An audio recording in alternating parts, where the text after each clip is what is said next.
বৰদবা পঞ্চায়তৰ কাৰণে এটি খুব ভাল খবৰ আমি এটা পিয়ৰ ড্ৰিংকিং এটা প্ৰজেক্ট ৱাটাৰ প্ৰজেক্ট এটা আমি ইনগ্ৰেশ্যন কৰিছোঁ য'ত এছাইলামৰ 50% সহযোগিতা থাকে গতিকে এছাইলামে ইমান ভাল কাম কৰাৰ ভিতৰত দুটা খুব ভাল কাম আমাৰ জীৱন কৃষ্ণ কোঁৱৰ ডাঙৰীয়াৰ পৰিবাৰ এছাইলামৰ এগৰাকী সক্ৰিয় সদস্যা আৰু বিডিঅ' উৎপল গগৈ আছে আমাৰ এই বিডিঅ'ৰ সহযোগত আমি এটা প্ৰজেক্ট কৰিবলৈ প্ৰায় 8 লাখ টকাৰ এইটো প্ৰজেক্ট 4 লাখ টকা আমাৰ কণ্ট্ৰিবিউশ্যন এছাইলামৰ এনেধৰণে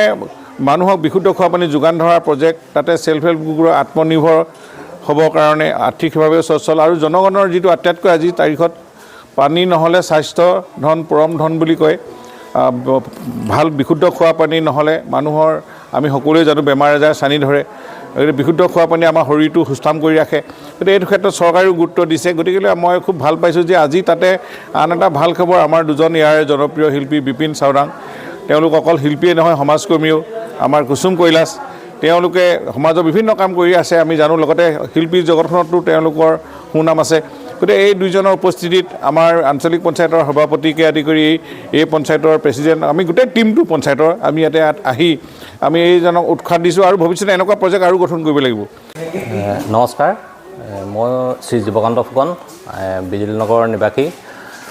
আজি আমি নাইবা নামেৰে এটি বিশুদ্ধ খোৱা পানী প্ৰকল্প আজি শুভাৰম্ভ কৰিছোঁ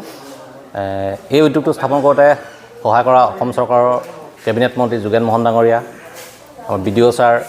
উৎপল গগৈদেৱ তথা মোৰ বন্ধু কুসুম কৈলাশ বিপিন দাস সকলোৰে ইমান ধুনীয়া সহায় সহযোগ পোৱাত সকলোকে আন্তৰিক ধন্যবাদ জ্ঞাপন কৰিছোঁ আশা কৰোঁ আমাৰ এই নাইবা নামৰ যোনটো আমি বিশুদ্ধ খোৱা পানী আজিৰ পৰা আমি বজাৰত মুকলি কৰি দিম আশা কৰোঁ সকলোৱে আদৰি ল'ব ধন্যবাদ আমাৰ মৰাণবাসীৰ কাৰণে এটা আনন্দৰ দিন আচলতে কেৱল মৰাণে নহয় সমগ্ৰ উজনি অসমৰ কাৰণে এটা আনন্দৰ দিন এটা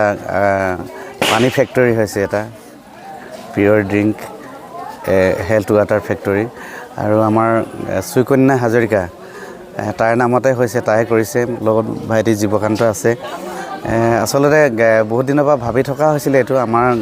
লগৰবিলাকে কিবা কিবি কৰিব লাগে আমি সদায় একেলগতে থাকোঁ গোটেইখিনি মানুহ আমি যিকোনো অনুষ্ঠানে প্ৰতিষ্ঠানৰ লগতে থাকোঁ তাতে সুকন্যা বহুত এক্টিভ এজনী ছোৱালী তাইৰ নামতে এতিয়া এই কামটো কৰা হ'ল আমাৰ কাৰণে খুব আজি ভাল দিন এটা শুভ দিন বুলি আমি উপলব্ধি কৰিছোঁ আৰু যেহেতু মই আছোঁ এতিয়া মৰাণৰ বিজুলী নগৰ এটা কি পঞ্চায়ত বুলি কয় বৰদবা পঞ্চায়তত আছোঁ আৰু ইয়াত এটা খুব সুন্দৰ এটা প্ৰজেক্ট হৈছে যিহেতু চৰকাৰৰ সহযোগত এটা ক্ষুদ্ৰ বিশুদ্ধ পানীৰ এটা উদ্যোগ ইয়াত গঢ় লৈ উঠিছে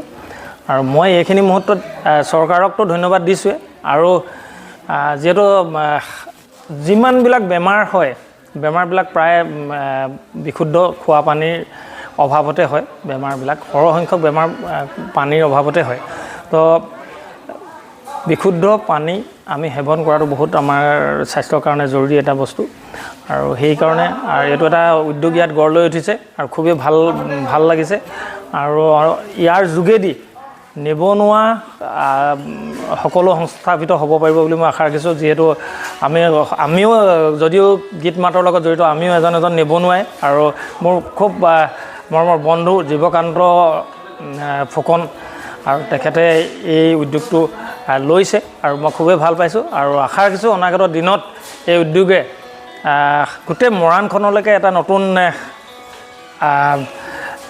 নতুন দিশ আগুৱাই লৈ যাব বুলি ভাবিছোঁ আৰু এনেকুৱা ক্ষুদ্ৰ উদ্যোগ আৰু প্ৰতিষ্ঠান স্থাপন কৰি গোটেই মৰাণখনৰ এটা বাণিজ্যিক দিশটো এঘাত আৰু আগবাঢ়িব বুলি মই ভাবিছোঁ